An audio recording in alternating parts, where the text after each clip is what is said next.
TKO Boxing with Sherry Abbasi. Today I'm in Liverpool, joined by a very special guest from way across the pond. My friend, Matt the Jedi Floyd. Matt, first of all, welcome to England, welcome to Liverpool. I know you've been here for a few days now, sparring some great fighters, which we'll get onto in a little while. What's your experience been so far coming to England, number one, and number two, how's the whole process been so far with the sparring and people you've met so far? The experience getting here was fucking hectic, but being here, man, I love it here, man. I feel like I'm at home. I love Liverpool, and it's been growing buzzing the whole time, and I was happy the whole time. I think me and you spoke maybe about 2 months ago initially when you were linked to potentially fighting Tommy Fury at the time. And obviously that didn't go ahead then. That's something that could happen down the line potentially. But it's amazing as someone sort of witnessing where you were then to where you've got to now, how quickly you've managed to, number one, grow your profile, which is very important for what you're aiming to do and where you're aiming to get to. And number two, also seeing how you're still the same person. Now, I appreciate you haven't had a fight in that time, but to get all the publicity you're getting and to get people from the UK in particular, I think you had like 40 or 50 journalists reach out to you. The fact that you're still a humble guy, you stick to who you are and the values and principles that you've got, and you're still pushing forward for your ultimate goal of getting featured on these big cards. How important is it to you that you don't lose sight of who you are and what's got you to where you are so far? It's not something I think about. It is important to me. It's not something I think about so much. I'll always stay true to who I am. I always know where I come from. I'll always fucking, try and be that way, man. Always, man. Even if I, became the most famous person ever, I don't think I'd ever change, man. I always really, stay true to who I am. I mean, if I get there, it will be from being who I am anyway. So, and if I don't, then, I think it's real important. It's not something I focus on because it's just me anyway, Yeah. That's the best way to be though. Just be yourself, be genuine, and whatever comes from that is that's meant for you. Well, it was funny because Meek said to me, I said to him before I spoke to, you might have been the first one I spoke to be honest, but before I spoke to, I think it was you. Mm-hmm. I said to Meek, man, what do I say? And he's like, normally I tell the boys, fucking say this. He's like, with you, all I want, man, just be your fucking self, man. Trust me, just be yourself. You'll be right. And again, it's down to your story as well, isn't it? You've been through a lot of adversity in life, which ties into the sport of boxing. Boxing is about how many times you can get knocked down and get back up, and that ties in with your story, which is a beautiful sort of metaphor in itself. Let's talk about how you ended up here in England. What was the story of how you got in contact with the people here, and how did it all come about? Let's sort of delve into that. I've spoken to heaps of people, but what happened was Darren's team. I think he's one of them rang me a few weeks ago before he announced he was fighting Darren Stewart, and they asked me if I wanted to fight him, and I said yeah, absolutely, I'll go on the plane tomorrow. And then they rang me back. I thought that was happening, and then half an hour later they rang me back and said, look, they've given him someone else. Sorry, because I thought I had it. And then I thought that's fine. They're like, what about why don't you spar him, man? And I was like, yeah, no worries. I'll get there as soon as I can, and that's what I did. Pretty much, so yeah. And that's just for clarification. That's Darren Till, former MMA fighter in the UFC. Now he's turned to Misfits boxing as well. So Darren Till, what do you make of him as a character so far? He's great, man. He's fucking he's down to earth. I just watched his interview just before, and he's a lot like me. Like his diet of lollies and just how he is, man. He's a savage. I'm the same. You can just see he'll fight anyone. I'm the same. Very. I've seen a lot of similar. Stuff in him when I was watching it, but he's a great guy, real nice guy, man, humble, and I've just felt like real at home since I've been here, man, thanks to him and thanks to the whole thing, I think it was a conversation the three of us were having in the car on the way here about, Northerners generally in England are perceived to be more friendly, more welcoming, and that's the sort of thing about people from the north. Are very friendly and they make you feel at home. So it's good to see that you feel that way already being here for a few days. Darren Till, again, he's got a background in MMA, so he's done very well there. Now he's crossed over into boxing as well on the Misfits scene. For yourself, how important has it been in the last few days to be surrounded by not only Darren Till, but former undisputed champion in boxing, Josh Taylor, Liam Smith's a former world champion, and Callum Smith was there on the first day as well. He was there today as well, yeah. All these top fighters. It's great, man. I love it. I like, I feel great. I love watching it and being there and speaking to them, and just all humble guys, man. It's great. Did you notice anything different off the bat when you initially got here in terms of how they operate because of the level they're at? Yeah, definitely, man. Different gym, different everything. It's very professional, which is good. In Australia, it's very different. I've never seen anything like it, so it's really good, and you can see why they develop, the best fighters and things like that. So for in terms of like obviously the level that they're operating at, is that what you mean? Yeah, pretty much. But I still want to be the first to be able to do it all, how I've done it as well. But I watch all this stuff and I take as much as I can from it and things like that. And it's real professional and set in their ways and things like that, which is obviously understandable and I get. But it's really good. And you on Monday, the first day you were here, so you sparred. Was it 8 rounds with Darren Till? Yeah. Oh, Monday I did 6, but I hadn't slept for 3 days, so I was on quite a few different planes and things like that, even a boat, and and yeah, it took me a few days to get here, and straight when I got here at, I think maybe 5-6 a.m. But then it's 2.5 hours to Liverpool, so when I got to my room, straight to sparring, pretty much. So yeah, and then we did a few less rounds because obviously the way I came in that, so it was good. So first day 6 rounds, and then today you also sparred him for 8 rounds. From what I'm gathering, obviously, like you said, there wasn't a lot of people present at the time you were sparring. It was very locked down. But from what I've heard you say and what Darren has said, you both actually gave a very good account of yourselves. You got stuck in, and the fact that you're both quite similar characters as well, where you both just went for it essentially. Obviously, all respectful, but you've gone for it and you put your best foot forward, both of you. What would you say? How would you describe the way you both had a spar? Was it a war, or was it more of a technical spar? It wasn't that. I wouldn't say it was that technical. It was great. It was good fun, man. We both, sort of went for it. He's great, man. He's definitely got a boxing background. I think he started boxing or something. He was saying we're talking about it after. He's obviously been there where he is now. I can't think of a better gym. So he's been there for years, surrounded by that. So he's definitely, and he's got the fighting background already, and he's an athlete. So he's definitely a very. Are they people out there? Sorry. Oh, he's definitely a very good boxer. He's big too, man. He's very big. I think he's like 95 plus kilos. He's a big boy, very strong. Yeah, I was surprised with seeing him sort of face to face, and I took a photo with him. He's quite a big lad. I was surprised because I was surprised. I couldn't. Yeah, when I was home in Australia, I didn't think. I thought I was going to be bigger than him, so I had no idea. Normally when you see people on TV, they look a lot bigger on TV. They're a lot smaller than what they are in real life. Like I've heard Tommy's a lot smaller than what he looks. So I thought the same, but then it was the opposite. He's a lot thicker. Obviously, again, without getting into too much detail about the spar. In terms of his sort of boxing style, how would you describe his style? I'm very awkward, so he must have been awkward, I guess. But he's very smart, and you can see like he's been boxing for a while. He's good. He's very smart, and he's a good boxer, man.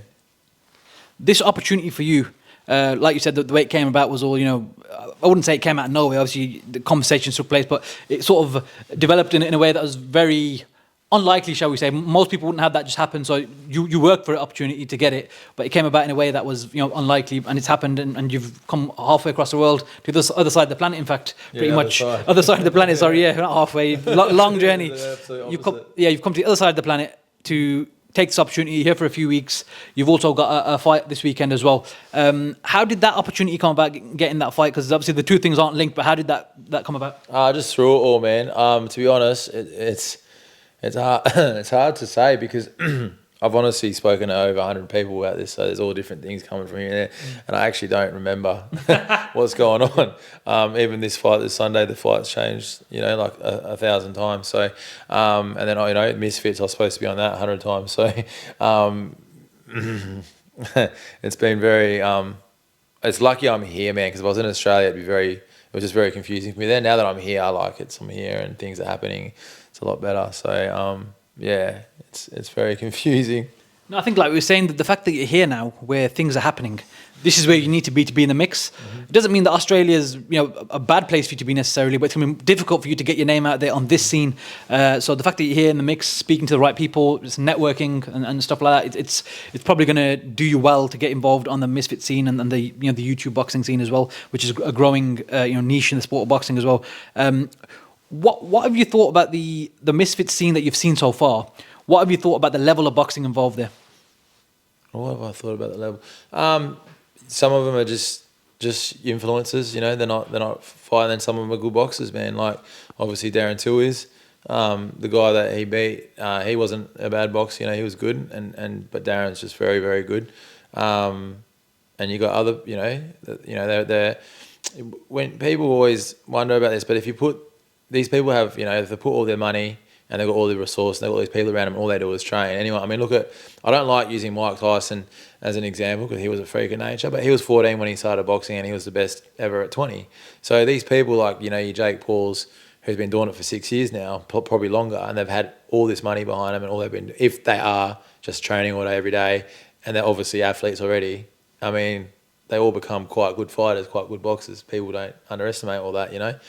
It can definitely be done, as you know, it has. So, yeah, I think that some of them are really good fighters, and some of them just aren't. Some of them are just doing it for the media, you know, the influence stuff. You know, there's probably a couple of them that are good fighters, and then the other ones are just for show.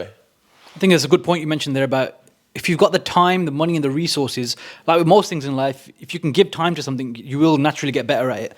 And of course, some of them will be naturally more talented anyway. So if they can do that, they can sort of level up. Like someone like Jay Paul, I think you've said a few times that you think is better than what people give him credit for.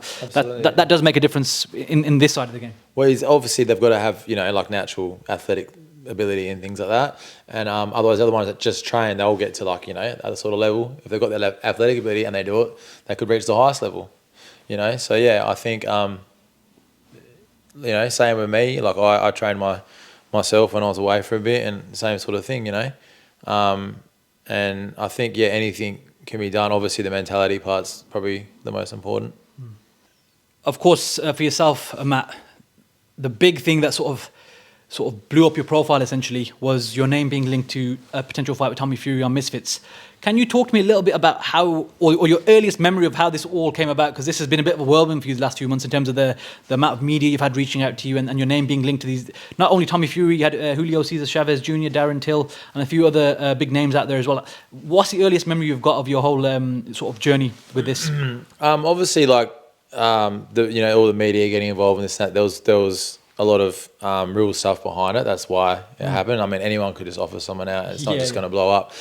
What happened was there was talk about, like you were saying earlier, when Tommy started, he had a few fights, and then Love Island's what made him. So before the Love Island, I think there was talks of him boxing, and you had to give like a little bit of money to fight him or something like that. And it never happened. I remember that. And anyway, I was in Thailand all of last year fighting, and I met a few Scousers that I became like good mates with. Obviously, they're like, you know, we would go and get in the saunas and tell stories. I'd rock up to like any gym in Thailand and be how I am, like, you know, spar everyone like I'm how I am here. And I think they liked that, you know. This English bloke met me and he liked it, and he's like, "Fuck you, Matt. You remind me of, you know, back at Liverpool and that." And I think he was friends with all these people like John Gillies and you know, he's close with obviously Darren Till. Anyway, that's just how it started. It was just talk, and I was talking about how I almost fought Fury. It was just talk, and then he linked me up with them, and I became friends with them, and then it became a real thing, you know. I was like, well, he wants to fight a legitimate fighter, you know. So I said, yeah, I think I just timed it perfectly. I pretty much did it straight after he said that, and with the help of obviously them and people actually talking to the right people, it just blew up. I didn't think it was going to blow up that much either, and it did, you know, and then it was going backwards and forwards. Back, you know, I was told I wasn't, and then I was told to do a post and do this and do that, and so I just, you know, went right on with it until I got here. Pretty much that's that side of things. I mean, even now, like I'm pretty confident the fight's gonna happen. I know that I was told by Misfits that Mam Saylor told him that he wants to fight. I know I think he signed 2 fights with him. Tommy did say the next fight has to be a legitimate fighter, and I'm the first legitimate fighter that's proper put on him. There's probably 50,000 others that have, but I'm the one that's, you know, in the media and this and that, put it on him proper, like. So he's pretty much cornered. You know, his mates told me he can't even get a coffee without being asked, like, is he fighting me or not? So I feel like he's cornered, and if he doesn't fight me, he's going to have to turn around and say, yeah, I am just a fucking social media fighter, or give up boxing or fight me. Pretty much he's cornered now to fight me. He has to fight me. If he doesn't he should either retire or just admit that he's just a fucking influencer boxer. Not say I'm a proper boxer, I want to be known as a boxer, and I'm not a fucking YouTuber, blah blah blah. From you, it's been pretty much relentless for the last 2-3 months in the pursuit of trying to make this fight happen and get it over the line. I remember when we first spoke back in January or February, you said that you'd been up at all sorts of crazy hours just to accommodate people on obviously the UK side in terms of setting up interviews and stuff. Looking back, do you look at it and sort of think this is how much hard work I put in to get this far, that eventually the fight will definitely happen? I just think the fight will happen because of what I said before. I think his family's very proud. I think his brother will be telling him things like that. Like, you know, like there's no one else that's on the front line. There's no one being advertised to fight him. There's no, and he said, I will fight a legitimate fighter. Unless he can come up with some mad reason or some mad bullshit excuse not to fight me, he sort of has to. Or say I'm not a legitimate fighter. He can't just turn around now and fucking say, oh, I'm fighting this legitimate fighter because I'm the one that's probably, that will be fully ducking me to the world. You know what I mean? So he has to fight me. So I believe it will happen. The other stuff is I was just doing that because, you know, I was told, you know, do that, do as much, you know, and I was like, all right, cool, whatever, you know. So, I mean, I'm here now, and if he doesn't end up fighting, I'll be making it very loud and clear that he has to tell everyone he's not a fighter, then he's a Love Island star, and that's it.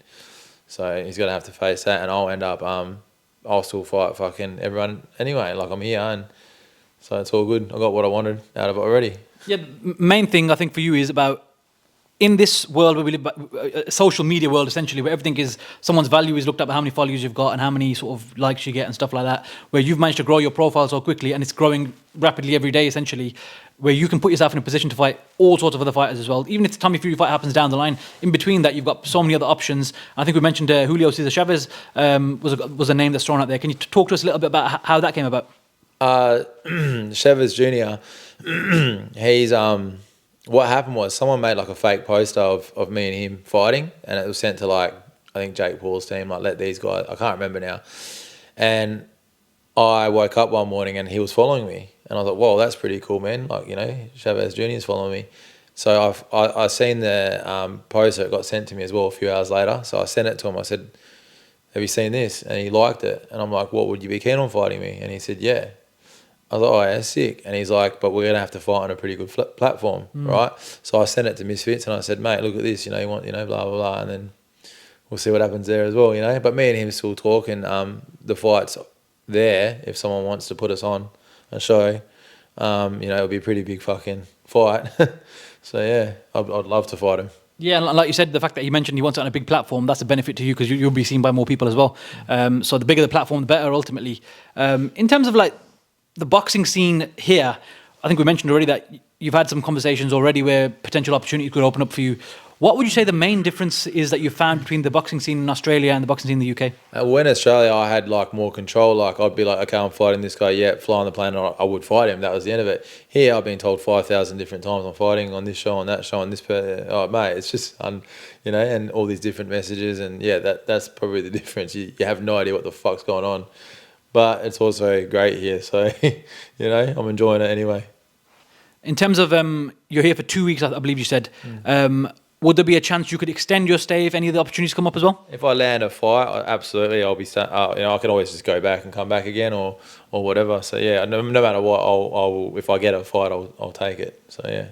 Have you had any other conversations in the gym with anyone else about sparring other people while you're here as well, not just Darren Till? I'm sparring. I've been talking about. I just asked Liam just send, and I said I'd love to do some rounds with you, and he said yeah, no problem, absolutely. I almost did rounds with him on Monday, and then his partner rocked up. Sparring partner, and we just talked about it then. We're going to be doing rounds, so I don't know when, probably this week or next week, but I'll be doing rounds with him, and I'm happy to do rounds. They've mentioned a few other people, I can't remember the names now, but yeah, I'll be doing rounds. I think with I don't know if it was a trainer, but one of them said you can maybe do some rounds with Josh Taylor as well. Oh wow. So yeah, and it'll be great. That's crazy. So the benefit of being in that gym, not just obviously Darren Till, obviously a big enough name, but you're potentially going to be sparring former undisputed 140-pound champion in Josh Taylor, top fighter, and also a former world champion at super welterweight in Liam Smith. Again, do you ever look at these things and sort of give yourself a pinch me moment? Like, it's great, man, because I was just telling Liam just then. So when I was in prison in 2017, I was telling him I used to shadow box this tiny little mirror, you know, and I said I had a boxing book in there, and it was about him and Canelo, and I said, in that book, do you remember? He's like, yeah, I remember. I go, you said that you couldn't think anything better than walking out. I think it was at Wembley. Is it Wembley? No, they fought in America. He was always talking about Wembley then in the book. He said, I couldn't think. He said, saying about coming out to Oasis. Sorry, yes, at Wembley Stadium. Got you. Yeah, that was saying about coming out to Oasis. And I brought that up, and he laughed. He goes, yeah, I remember. I remember I used to. I had one boxing book, and I'd read it, every night, and it was just, and he was in it, And I just said that to him before. I go, yeah, it'd be an honour to be able to do some rounds with you, man. I really appreciate it. So I was real stoked about that. So yeah, just the fact that you get these opportunities, which thing is, Australia's got some great fighters. It's just it's not as pushed there here in the UK. Boxing such a it's still not necessarily the biggest sport. Football's obviously, as we know, the biggest sport, and then maybe cricket. But boxing has such a big following here and passionate fans sort of who follow the sport non-stop, where I think someone like yourself would really benefit from being out here. And I appreciate your life is in Australia, the other side of the world, but you spending as much time out here as possible will open up all sorts of doors for you, and with not just different fighters, also from like media opportunities when it comes to interviews and things like that, which again will help you in turn grow your profile, which in turn will then get you people interested in fighting you. Like with Chavez now, he wants to fight you on a big platform. That's something that potentially could happen as well. I mean, 2025, I think for you is going to be a massive year. Yeah, I've been saying this is my year. I've been saying it for a few years that this is my year. So, and I knew coming here, something's going to happen for me coming here. I just know it. Whether it's Fury or I'm on that Misfits show next week, I'm not sure, but something's going to happen.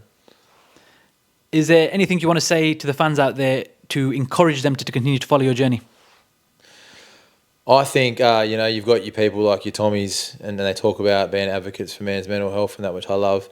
And I think I'm honestly the poster child for men's mental health. I think I cover everything. Boys that have been abused, in and out of juvenile, in and out of prison, in and out of mental hospitals.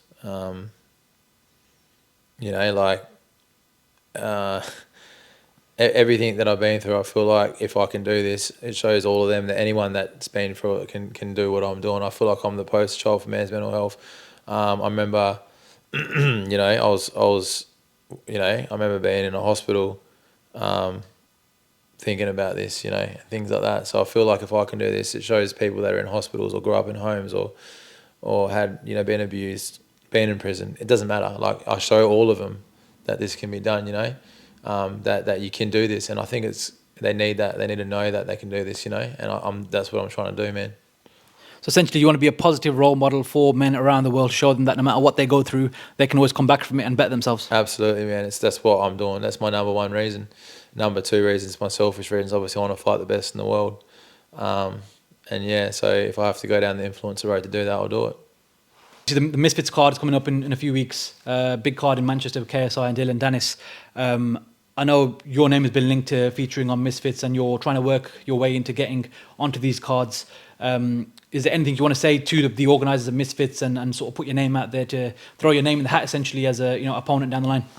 Well, they know I know that if Dylan Dennis doesn't show up, because apparently he's known not to show up to the fight, I'll be fighting KSI and I'm here, so that should happen. I'm hoping that'll be great if that happens. I mean, Dylan Dennis can keep the purse. I'll fight him for free. It's no problem. I'm not just saying that. They should give me a chance, man. If they can't, if I don't end up, if Dylan Dennis doesn't pull out, that doesn't happen, they should give me a chance, put me on that show. I've travelled the world. They should give me a chance. I'm here. I'm showing, plenty of men in the world, men's mental health, that this can be done. So I don't know why they don't give me that opportunity. I'm here.